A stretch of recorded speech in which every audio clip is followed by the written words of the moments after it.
Bobby Knuckles, what can we say about this one, man? I think this is the outcome that most of us expected. Some did give, like yourself, you picked Gastelum because he is a dog, and he was a dog that entire fight. But being a dog isn't enough to beat Robert Whittaker because he's so. I looked at this fight when I was watching it. I was all like, I was just imagining in my head. I was like, okay, well, if Israel Adesanya never came into the UFC, Robert Whittaker would be the champion, and this is how he would fight. This is how he fought as a champion. Like, he looked like a champion doing his, just handling business, right? So clear number one contender, but it's still not clear if he's going to get the next shot, right? And we'll talk matchmaking in a second. I keep, foreshadowing to what we're going to talk about, but let's just break down the performance, man. Robert Whittaker outstrikes Gastelum 169-70 and 150-62 in terms of significant strikes.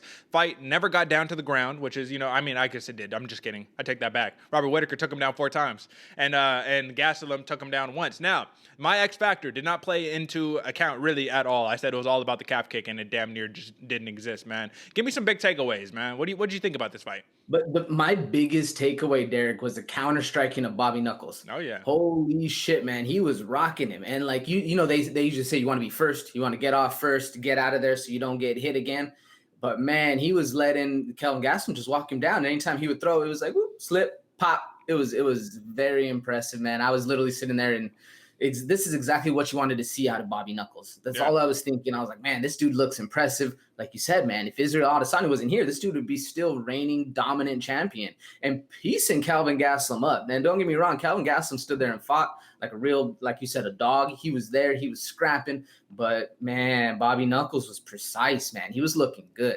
Yeah, and this was our fight of the night, you know what I mean? And we called it right. We said if it's not going to be Stevens, and Klaus, it's going to be the main event. And it was, but it was a very one-sided fight of the night. So in my opinion, this shouldn't have got fight of the night. I think Whittaker, you maybe could have given a performance bonus, maybe, but this was not a back-and-forth fight the way that they kind of made it out to be. Like, it was, but it wasn't. Does that make sense? Yeah. It was very back and forth, meaning that Robert Whittaker wasn't able to put Kelvin Gastelum away. But as far as who was, winning the fight, it was pretty lopsided. Kelvin Gastelum definitely had his moments, but we just watched Vettori versus Holland right there. This is 50-44 across the board. You know what I mean? So yeah, all 5 rounds to Robert Whittaker. Listen, the most impressive thing that I see from him always is the same. It's that 1-2. Head kick, right? 1-2 head kick. And then sometimes he'll just throw the cross and then the head kick. But the beauty of it is that you're throwing extended combinations off of one side. And that's what people aren't used to, right? You're used to using your torque. 1, 2, 1, 2. No. 1, 2, 3, something like that, right? And just keep popping it off on those same side combinations. It's very impressive. I'm surprised he didn't utilize that more. I'm surprised Robert Whittaker didn't utilize that more. That 2 he throws and then that kick right behind it. Or he'll sometimes lead with the kick and then throw the right. And he actually tagged Kelvin Gastelum with that one where he threw the kick down low, right behind it. And I'm surprised he didn't use it more because it was tagging, especially in the Cannonier fight, it was tagging Cannonier up. And in this fight, he kind of utilized different stuff. It was pretty impressive. Invasiveness, head movement, composure, the whole entire 9, man. It looked very impressive for Robert Whittaker, and I don't really got much else to say, but Kelvin Gastelum, this is a tough break for him. He got his shot, but unfortunately, it's as the game goes, right, AJ, man? It's like when you're just facing killer after killer after killer, it's difficult to string those wins together.